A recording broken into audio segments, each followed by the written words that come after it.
বাংলাদেশি ভাই বোনেরা, আসসালামু আলাইকুম রহমতুল্লাহ। আশা করি আপনারা সকলেই আল্লাহর মেহেরবানিতে ভালো আছেন এবং সুস্থ আছেন।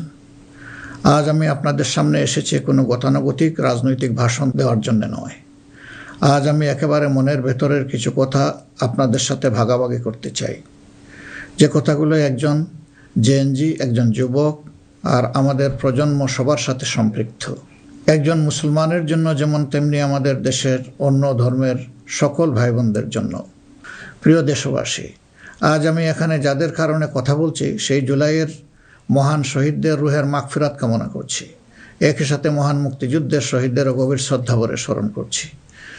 জুলাইয়ের রক্তক্ষয়ী সংগ্রামে এখনও বহু মানুষ আহত আছেন। আমি তাদের দ্রুত আরোগ্য ও সুস্থতা কামনা করছি। জুলাই হয়েছিল কারণ আমাদের দেশ আমরা একত্রিত হয়েছিলাম। জুলাইতে রাস্তায় নেমেছিল আমাদের তরুণরা, রাস্তায় নেমেছিল আমাদের প্রিয় মা বোনেরা, নারীরা, রাস্তায় নেমেছিল শ্রমিক, কৃষক, সর্বস্তরের ভাইয়েরা এবং সকল মেহনতি মানুষেরা। ফেসিবাদ বিরোধী বিভিন্ন রাজনৈতিক দলের নেতাকর্মীরাও তখন আমরা একাকার হয়েছিলাম। শিক্ষক ও প্রকৌশলী, ডাক্তার সহ বিভিন্ন শ্রেণী পেশার মানুষ তখন রাস্তায় নেমে এসেছিলেন। দেশপ্রেমিক সশস্ত্র বাহিনীর সদস্যরাও সে সময় অত্যন্ত প্রশংসনীয় এবং দায়িত্বপূর্ণ ভূমিকা পালন করেছেন। আমরা জুলাই আর চাই না। আমরা চাই এমন বাংলাদেশ যেখানে আর কোনো দিন জনগণকে রাস্তায় নামতে হবে না। আমাদের বুঝতে হবে জুলাই কেন হয়েছিল। জুলাই হয়েছিল একটা বৈষম্যহীন বাংলাদেশের জন্যে। জুলাই হয়েছিল একটা কালো রাজনৈতিক ধারার পরিবর্তনের জন্যে। যুগের পর যুগ ক্ষমতা কুক্ষিগত ছিল পরিবারতন্ত্রের হাতে, নির্দিষ্ট গোষ্ঠীর হাতে। সেখান থেকে মুক্তির জন্যে বিশেষ করে 2009 সাল থেকে জাতির উপর এমন এক শাসক গোষ্ঠী চেপে বসে যারা মানবাধিকার, ভোটাধিকার সহ সকল গণতান্ত্রিক অধিকার কেড়ে নেয় এবং গণতান্ত্রিক প্রতিষ্ঠানগুলোকে ধ্বংস করে ফেলে। গুম, বিচার বহির্ভূত হত্যা, আয়নাগর প্রতিষ্ঠার মাধ্যমে জনগণের উপর নিপীড়ন চালায়। 2014, 18 ও 24-এর পরপর 3টি জাতীয় নির্বাচনের নামে তামাশার মাধ্যমে আমাদের ভোটের অধিকার হরণ করা হয়। এইসব নিপীড়ন এবং অধিকার ফিরে পাওয়ার জন্যই এসেছিল রক্তাক্ত জুলাই। আমাদের তরুণরা এখন একটা নতুন দেশ দেখতে চায়, যে দেশকে তারা গর্ব করে বলতে পারবে নতুন বাংলাদেশ, এটি আমার দেশ 2.0। এক কথায় যদি বলি, দেশের মানুষ পরিবর্তন চায়, কিন্তু একটি মহল পরিবর্তনের বিরোধী। কারণ পরিবর্তন হলেই তাদের অপকর্মের পথ বন্ধ হবে, মানুষের অধিকার কেড়ে নেওয়ার সুযোগ থাকবে না। এই সংস্কৃতি বদলানোর সাহস সবার থাকে না। ক্ষমতাবানদের বিরুদ্ধে রুখে দাঁড়ানোর হিম্মত সবার হয় না। এই হিম্মত দেখিয়েছে আবরার ফাহাদ, আবু সাইদ মুগ্ধ, উসমান হাদি এবং তাদের সহযোদ্ধারা। তাদের রক্তের শপথ নিয়ে নতুন প্রজন্মের লক্ষ লক্ষ সাহসী সন্তান আজ এই পরিবর্তনের জন্য প্রস্তুত। এই দেশ আমাদের সময়ের এই সাহসী সন্তানদের হাতেই তুলে দিতে চাই। কারণ বাংলাদেশের ভবিষ্যৎ এই তরুণরাই রচনা করবে। এই তরুণরা পরিশ্রমী, তরুণরা সাহসী, তারা মেধাবী। এই তরুণরাই পরিবর্তনকে ভালোবাসে। তরুণরা নতুনকে আলিঙ্গন করে, সত্য বলতে দ্বিধাবোধ করে না, প্রযুক্তি বুঝে এবং সামনে এগিয়ে নিয়ে যেতে জানে। তারাই পারবে নতুন বাংলাদেশ গড়ে দিতে। আমরা তোমাদের হাত ধরতে চাই। জুলাইয়ের মতো কাঁধে কাঁধ মিলিয়ে দেশ গড়ার কাজে সঙ্গী হতে চলিত ধারা বদলাতে চাই। দেশটা বিভেদ এবং বিভাজনের রাজনীতি থেকে মুক্ত করতে চাই। মানুষের জীবনে শান্তি ফিরে আসুক, এটি আমাদের প্রয়াস, এই আমাদের চাওয়া। সবাইকে নিয়ে ঐক্যের বাংলাদেশ গড়তে চাই। এমন বাংলাদেশ যেখানে কেবল পারিবারিক পরিচয়ে কেউ দেশের চালকের আসনে বসতে পারবে না। এমন বাংলাদেশ যেখানে রাষ্ট্র হবে সবার, সরকার হবে জনগণের। প্রিয় দেশবাসী, জনগণ চায় একটু নিরাপত্তা, সুশাসন আর ইনসাফ। তাই আগামীর বাংলাদেশকে এসব অঙ্গীকার এবং মূল্যবোধের আলোকে সাজাতে চাই। রাষ্ট্রের মৌলিক কিছু সংস্কারের লক্ষ্যে জুলাই বিপ্লব পরবর্তী সরকার কিছু পদক্ষেপ গ্রহণ করেছিল, কিন্তু তা সম্পূর্ণ বাস্তবায়িত হয়নি। এই বাস্তবায়ন সম্ভব হবে আগামীতে যে গণভোট, সেই গণভোটে আমরা যদি আমাদের মূল্যবান ভোট দিয়ে হা বলি, তাহলে সংস্কার প্রক্রিয়া তার পূর্ণতা পাবে ইনশাআল্লাহ। আমরা এই জন্যেই জনগণকে বলবো যে গণভোটে হা বলুন এবং সংস্কারতে আলিঙ্গন করুন। আমাদের সন্তানদের স্বপ্ন পূরণে আপনিও গুরুত্বপূর্ণ অংশীদার হন। নতুন বাংলাদেশের আকাঙ্ক্ষার আলোকে আমাদের পরিকল্পনা, কর্মসূচি, অঙ্গীকার আপনাদের নিকট স্পষ্ট করার চেষ্টা করেছি। বাংলাদেশে আমরাই প্রথম পলিসি সামিটের মাধ্যমে রাষ্ট্র পরিচালনার নীতি কৌশল জনগণের সামনে তুলে ধরেছি। আমাদের নির্বাচনী ইশতেহারে এর প্রতিফলন রয়েছে। এই প্রক্রিয়ায় অনেকেই আমাদেরকে সহযোগিতা করেছেন, তাদের প্রতি আমরা কৃতজ্ঞ।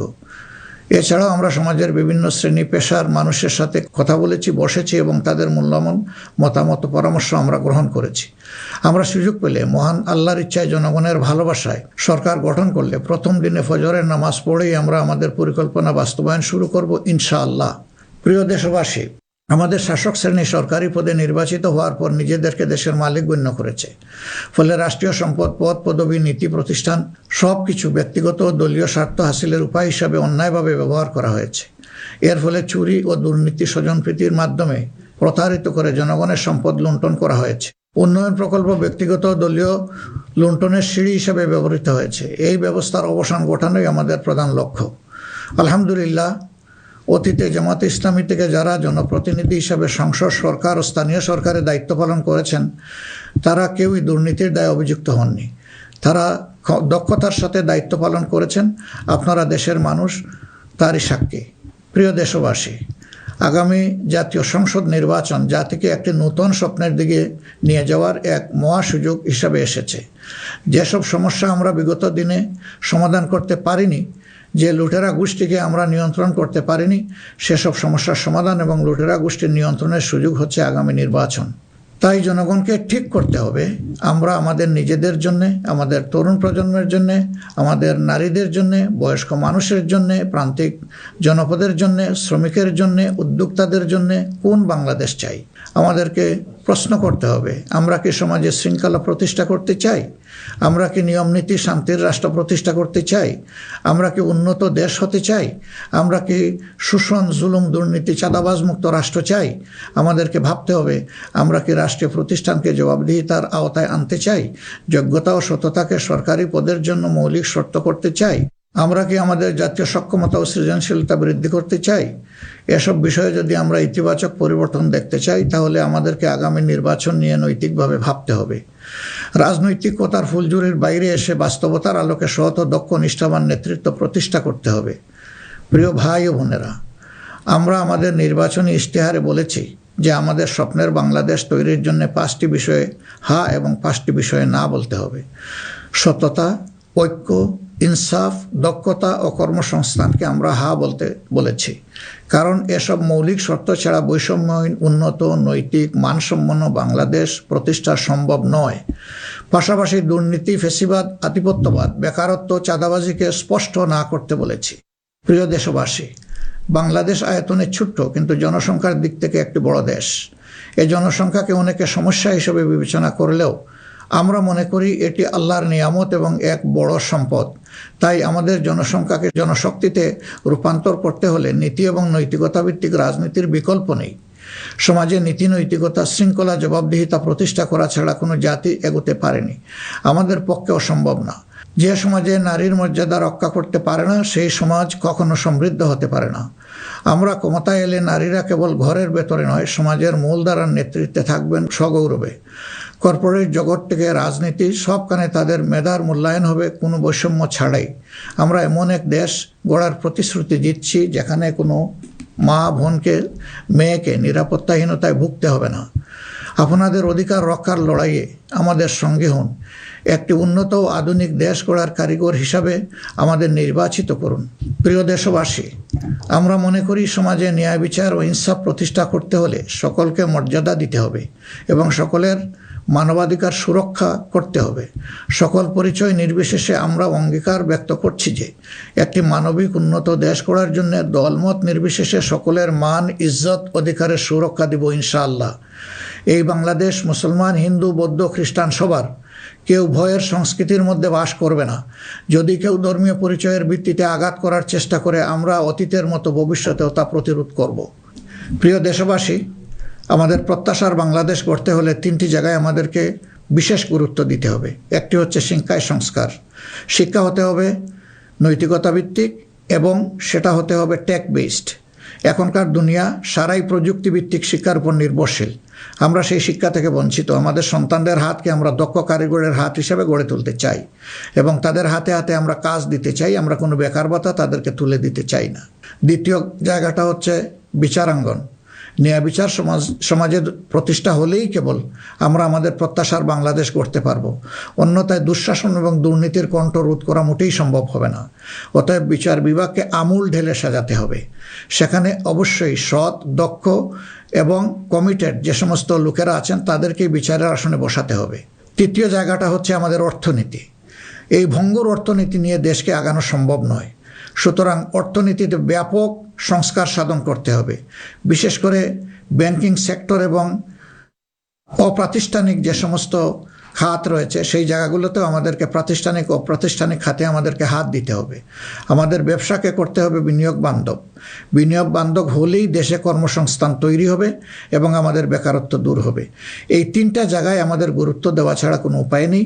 আমরা আশা করব দেশবাসী আমাদেরকে তাদের মূল্যবান ভোটের আমানত সমঝে দিয়ে আমাদের দেশকে প্রত্যাশার আলোকে গড়ে তোলার ক্ষেত্রে আমাদেরকে সহযোগিতা করবেন। সম্মানিত উলামায়ে কেরাম, একাধিক ধর্মের এ দেশ মুসলমানগণ সংখ্যাগরিষ্ঠ।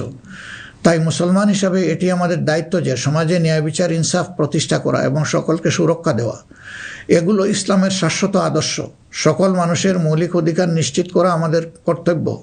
আল্লাহ তাআলা স্পষ্টত বলেছেন, ইন্নাল্লাহা ইয়া'মুরুকুম বিল আদলি ওয়াল ইহসান ওয়া ইতা'i যিল কুরবা ওয়া ইয়ানহা আনিল ফাহশাই ওয়াল মুনকারি ওয়াল বাগয়। আমাদেরকে স্পষ্টভাবে আল্লাহ এই নির্দেশ দিয়েছেন। এ দায়িত্ব আমরা সকলে মিলেই পালন করব। তাবলিগি জামাত সহ ধর্মীয় মহলের ভাইদের প্রতি আমাদের আহ্বান, আপনারা দিনের জন্য যে মেহনত করছেন, দেশ গড়ার কাজেও আপনারা আমাদের সাথে গুরুত্বপূর্ণ ভূমিকা রাখবেন বলেও আমরা গভীরভাবে বিশ্বাস করি। আমরা অঙ্গীকার করছি ভবিষ্যতে কেউ আপনাদেরকে অন্যায়ভাবে বিভিন্ন বিশেষণের ট্যাগ দিয়ে নির্যাতন করার সুযোগ পাবে না। বিচার বহির্ভূতভাবে আপনাদেরকে আর হত্যা করার দুঃসাহস কেউ দেখাবে না। আমরা জানি অতীতে আপনাদের কোনো মানবাধিকার ছিল না। এ অবস্থার পরিবর্তন ঘটানো হবে নতুন বাংলাদেশের অন্যতম প্রধান লক্ষ্য। জাতীয় নীতি পদ্ধতিতে আপনাদের আনুষ্ঠানিক অবদান ও ভূমিকাকে জোরদার করা হবে।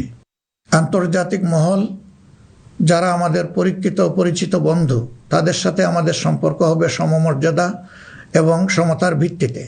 আমরা অন্যের ভৌগোলিক অখণ্ডতাকে সম্মান করি এবং শ্রদ্ধা করি, তেমনি সকল দেশের সাথে বন্ধুত্ব প্রতিষ্ঠাকে অগ্রাধিকার দেব। তবে আমাদের জাতীয় স্বার্থ মর্যাদা, জাতীয় উন্নয়ন, অগ্রাধিকার আন্তর্জাতিক সম্পর্ক নির্মাণে প্রধান ভূমিকা রাখবে। বৈশ্বিক উন্নয়ন চ্যালেঞ্জ সমূহ, বিশেষত জলবায়ু পরিবর্তন নিরসনে আমরা সাধ্যমতো ব্যবস্থা গ্রহণ করব এবং তা হবে স্বচ্ছতার ভিত্তিতে পরিচালিত। নিপীড়নের শিকার হয়ে আশ্রয় নেওয়া রোহিঙ্গা জনগোষ্ঠীকে তাদের নিজ দেশে নিরাপদ এবং সম্মানজনক প্রত্যাবর্তনের জন্য সব ধরনের কূটনৈতিক তৎপরতা জোরদার করা হবে ইনশাআল্লাহ। প্রবাসী ভাই ও বোনেরা, জন্মভূমি থেকে 1000 মাইল দূরে অবস্থান করেও জুলাইয়ের অভ্যুত্থানে আপনারা গুরুত্বপূর্ণ ভূমিকা রেখেছেন। জেল জুলুমের শিকার হয়েছেন, ত্যাগ স্বীকার করেছেন। ইতিমধ্যে আপনারা আপনাদের ভোটাধিকার প্রয়োগ করে নতুন বাংলাদেশে নিজেদের অধিকার প্রতিষ্ঠার পথে ইতিহাস রচনা করেছেন। আমি এতে আনন্দিত। আগামী দিনে দেশ গড়ার এই অভিযাত্রায় আপনাদের সক্রিয় অংশগ্রহণ ছাড়া আমাদের নতুন বাংলাদেশের স্বপ্ন অপূর্ণই থেকে যাবে। আমরা চাই প্রবাসীদের অধিকার এবং মর্যাদা রাষ্ট্রীয়ভাবে নিশ্চিত করতে। সে লক্ষ্যেই প্রবাসীদের জন্য ভলান্টিয়ার প্রতিনিধি নির্বাচন করা হবে, যারা প্রবাসীদের বিভিন্ন সুযোগ সুবিধা, সেবা এবং সমস্যার বিষয়ে দূতাবাস বা হাইকমিশনের সাথে সরাসরি সমন্বয় করে প্রবাসীদের স্বার্থে উপদেষ্টা ও প্রতিনিধি হিসাবে কাজ করবে। তাছাড়াও বাংলাদেশের বাইরে যেখানে যেখানে সমস্যা রয়েছে, যেমন ইংল্যান্ডে ম্যানচেস্টার ফ্লাইট বন্ধ করে রাখা হয়েছে, আমরা কথা দিচ্ছি আর কোনো ফ্লাইট বন্ধ হবে না, বরঞ্চ পূর্বের চালু ফ্লাইটগুলো আমরা আবার ফিরিয়ে নিয়ে আসব। নিউ ইয়র্কে নতুন করে বাংলাদেশ ফ্লাইট ইনশাল্লাহ চালু হবে। এরকম দুনিয়ার যে যে জায়গায় এই ফ্লাইটগুলো চালু হওয়া দরকার তা আমরা নিশ্চিত করার ব্যাপারে বদ্ধপরিকর। দেশ আর পিছনের দিকে যাবে না, দেশ এগিয়ে যাবে সামনের দিকে ইনশাআল্লাহ। প্রবাসী ভাইয়েরা যখন বিদেশে মৃত্যুবরণ করেন তখন অত্যন্ত অসহায় অবস্থা, তাদের লাশ উপেক্ষিত হয়। আমরা কথা দিচ্ছি যারা আমাদের রিমিটেন্স যোদ্ধা, তারা আমাদের গর্বের ধন। কেউ যদি আল্লাহর ইচ্ছায় বিদেশে ইন্তেকাল করেন, আমরা অত্যন্ত সম্মানের সাথে আমাদের কাঁধে করে তাদের লাশ দেশে বয়ে নিয়ে আসবো ইনশাআল্লাহ। আমাদের প্রবাসীরাও জাতীয় সংসদে আনুপাতিক হারে ইনশাআল্লাহ তাদের প্রতিনিধিত্ব আমরা নিশ্চিত করার পক্ষে। প্রবাসীদের সঙ্গত সমস্ত বিষয়গুলো আমরা গুরুত্বের সাথে বিবেচনায় নিয়ে দেশে যাতে কোনোভাবে তারা নিপীড়নের শিকার না হন তা আমরা নিশ্চিত করব ইনশাল্লাহ। প্রিয় দেশবাসী, নির্বাচনী প্রচারণা শুরু হওয়ার পর থেকে দেশের বিভিন্ন প্রান্তে আমরা গিয়েছি। আপনারা আমাদের সভা সমাবেশে যোগ দিয়েছেন, আমাদের কথা শুনেছেন। আপনাদের ভালোবাসা, অংশগ্রহণ ও সহযোগিতায় আমরা অভিভূত, আমরা মুগ্ধ। আমরা আপনাদের প্রতি চিরকৃতজ্ঞ। আমাদের নির্বাচনী প্রচারণা বা অন্যান্য কার্যক্রমে কেউ কষ্ট পেয়ে থাকলে আপনাদের কাছে আমরা ক্ষমা প্রার্থী। আগামী নির্বাচন সুষ্ঠুভাবে আয়োজন করা সকল রাজনৈতিক দলের নৈতিক দায়িত্ব। তাই আমাদের আহ্বান হবে নির্বাচনী আচরণ বিধিগুলোকে সম্মান জানানো এবং প্রতিদ্বন্দ্বী রাজনৈতিক দলের বৈধ অধিকারকে সম্মান করা। সুষ্ঠু নির্বাচন আয়োজনের মাধ্যমে রাজনৈতিক স্থিতিশীলতা নিশ্চিত করা হবে আমাদের রাজনৈতিক অঙ্গীকার। প্রশাসন ও আইন শৃঙ্খলা রক্ষাকারী বাহিনীর সদস্যরা নিরাপত্তার দায়িত্ব তারা পালন করেছেন অত্যন্ত নিষ্ঠার সাথে। আমাদের সাংবাদিক ভাই এবং বোনেরা অনেক কষ্ট করে আমাদের বিভিন্ন অনুষ্ঠান কভার করেছেন। আপনাদের প্রতি গভীরভাবে আমরা কৃতজ্ঞ। আপনাদের ঋণ শোধ করতে পারবো না। আপনারা ভালো থাকবেন। আমাদের দলের বিভিন্ন পর্যায়ে নেতাকর্মী, শুভাকাঙ্ক্ষী এবং নির্বাচনী জোটের নেতৃবৃন্দ কর্মীগণ নিরলস পরিশ্রম করে যাচ্ছেন, আর্থিক ত্যাগ করেছেন। শেরপুরে আমার ভাই রেজাউল করিম প্রতিপক্ষের নির্মম আঘাতে শাহাদত বরণ করেছেন। আল্লাহ রাব্বুল আলামিন তার এই ত্যাগকে কবুল করুন এবং তাকে শহীদ হিসাবে কবুল করুন। আমাদের ভাই জনাব মোহাম্মদ নুরুজ্জামান বাদল, যিনি শেরপুর 3 আসনের প্রার্থী ছিলেন, তিনি ইন্তেকাল করেছেন। আল্লাহ তাকে উত্তম পুরস্কার দিন এবং জান্নাত নসিব করুন। প্রিয় দেশবাসী, আমরা আন্তরিকভাবে বিশ্বাস করি যে রাষ্ট্রীয় দায়িত্ব হচ্ছে আমানত। রাষ্ট্রীয় দায়িত্ব কোনো উপভোগের বিষয় নয়। সর্বাবস্থায় আমরা স্মরণে রাখব আমরা প্রত্যেকে দায়িত্বশীল এবং আমাদের দায়িত্বের ব্যাপারে জিজ্ঞাসাবাদ করা হবে। আমরা হজরতে ওমরের সেই বিখ্যাত উক্তি ও দায়িত্বশীলতা মনে রাখব যে ফুরাত তীরে একটি কুকুর না খেয়ে যদি মরে তাহলে তার জন্যও তাকে জবাবদিহি করতে হবে। আল্লাহর নির্দেশ অনুসারে আমরা ন্যায় বিচার প্রতিষ্ঠায় অঙ্গীকারবদ্ধ থাকব ইনশাআল্লাহ। আশা করি আপনারা আমাদের অঙ্গীকার ও স্বপ্নকে বিশ্বাস করে জাতীয় সংসদ নির্বাচনে আমাদের প্রতি সমর্থন জানাবেন। আগামী 12 ফেব্রুয়ারি তারিখে জামাতে ইসলামের প্রার্থীদেরকে দাঁড়িপাল্লা মার্কায় এবং যেসব অঞ্চলে 11 দলীয় অপরাপর প্রার্থী রয়েছেন তাদেরকে আপনারা আপনাদের এলাকায় ইনশাআল্লাহ মূল্যবান ভোট দিয়ে নির্বাচিত করবেন। এ আকুল আবেদন আপনাদের সকলের প্রতি রাখলাম। আল্লাহ পরিবর্তনের এক মহা সুযোগ আমাদেরকে এনে দিয়েছেন। আসুন সেটা কাজে লাগাই। বিগত দিনের রাজনীতি পরিহার করি, একটি নতুন বাংলাদেশ তৈরি করি যেখানে সবাই মান, ইজ্জত ও মর্যাদা নিয়ে বাস করবে। আমরা আমাদের তরুণ সমাজকে সমাজের ককপিটে বসিয়ে দিতে চাই। বাংলাদেশ নামের উড়োজাহাজটি তারাই চালাবে, তারাই হবে ক্যাপ্টেন, তারাই হবে এটার পাইলট। আমরা গিয়ে বসবো প্যাসেঞ্জার সিটে। হে তরুণরা, তোমরা তৈরি হয়ে যাও। এই দেশ তোমাদের জন্যে, এই দেশ তোমাদের হাতেই তুলে দিতে চাই এবং এই দেশ তোমাদের হাতেই মানাবে, এই দেশ তোমাদের হাতেই গড়ে উঠবে। এটি আমাদের একান্ত প্রত্যাশা। বাংলাদেশ জামাতে ইসলামী নিরলসভাবে এই দেশকে গড়ে তোলার জন্য এবং দেশে বিদ্যমান সংকট নিরসনের জন্য সবসময় কাজ করে এসেছে। তা আপনারা সকলেই সাক্ষী। এমনকি আমাদের কষ্টের দিনগুলোতেও আমরা থেমে থাকিনি। আমরা জনগণের সুখ দুঃখ, ব্যথা বেদনার সমান অংশীদার ছিলাম। যেখানেই জনগণ কোনো দুঃখে কষ্টে পড়েছে সেখানেই আমরা গিয়ে তাদের সামনে হাজির হওয়ার চেষ্টা করেছি। আপনারা তখন আমাদেরকে বলতেন, এত কষ্ট বুকে চেপে আপনারা এসেছেন আমাদের কাছে, এ এক আশ্চর্য জিনিস। না, এটা আপনাদের কাছে আশ্চর্য হলেও আমাদের কাছে ছিল এটি আমাদের পবিত্র কর্তব্য এবং দায়িত্ব। কোনো বাধাই আমাদেরকে সেদিন টেকিয়ে রাখতে পারেনি। ইনশাআল্লাহ আগামীতেও কোনো বাধা আমাদেরকে টেকিয়ে রাখতে পারবে না। আমরা আমাদের প্রিয় জনগণের এবং আমরা বিশ্বাস করি আমাদের জনগণ আমাদেরকে ভালোবাসে। জনগণের এই ভালোবাসায় আমরা অভিভূত এবং আমরা পূর্ণ আস্থা রাখি আমাদের জনগণের রায়ের প্রতি। আপনাদের সকলকে আজকের এই পর্যায়ে এসে আরেকবার আমি আহ্বান জানাবো, আসুন একটু নতুন বাংলাদেশ, তরুণদের প্রত্যাশার বাংলাদেশ, জিএনজির জন্য আগামী বাংলাদেশ, আমাদের নারী সমাজের জন্য একটা নিরাপদ এবং সম্মানের বাংলাদেশ গড়ে তোলার জন্যে আমরা সবাই আগামী 12 তারিখ দাঁড়িপাল্লা এবং জোটের অপরাপর মার্কা যেখানে যেটা আছে তাতে ভোট দিয়ে 11 দলীয় প্রার্থীদেরকে নির্বাচন করি। তাহলে ইনশাআল্লাহ প্রত্যাশার একটি দেশ আমরা খুঁজে পাবো, একটু নতুন বাংলাদেশ পাবো। আমরা বিশ্বাস করি জনগণ পরিবর্তন চায়, সেই পরিবর্তন জন্যই আমাদের এই আহ্বান। এই পরিবর্তন আমাদের হাতেই ইনশাআল্লাহ মানাবে, অন্য কারো হাতে নয়। দৃশ্য তো এটা আপনারা বুঝতেই পারছেন। আল্লাহ হাফিজ। বাংলাদেশ জিন্দাবাদ। বাংলাদেশ জামাত ইসলামী জিন্দাবাদ। 11 দলীয় নির্বাচনী ঐক্য জিন্দাবাদ।